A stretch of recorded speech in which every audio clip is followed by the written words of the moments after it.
In this video we are going to show how the RoboCar is controlled using the Android app, that is MIT app.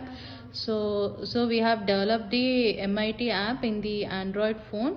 So we have put the buttons for controlling the RoboCar, and in the Arduino we have developed the code for it, and that code is being dumped into it. Compilation is done and it's been uploaded.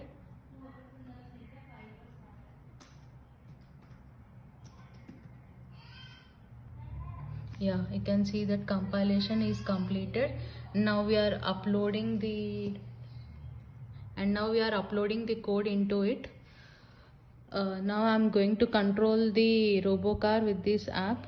So if I press the forward button, it's moving forward. If I press the back, it's coming back.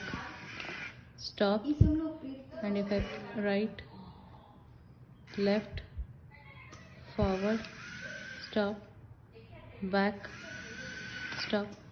This is how we are controlling the RoboCar with the help of the Android app. In this video we are going to show how the Arduino and Raspberry Pi are interfaced together. Here the Arduino board is connected to the Raspberry Pi and Raspberry Pi is connected to the PC. In order to verify the input, we have connected one light sensor to it.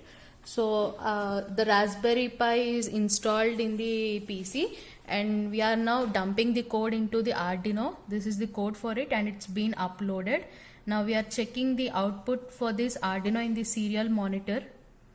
So here it reads the values of the light sensor, and here the interfacing with Arduino and Raspberry Pi is done in the system itself. So now the output of this Arduino board is being given as an input to the Raspberry Pi.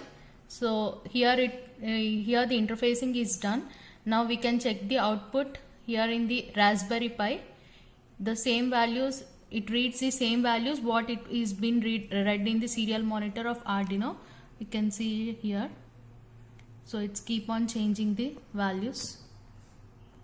So this is how the interfacing between Arduino and Raspberry Pi is done.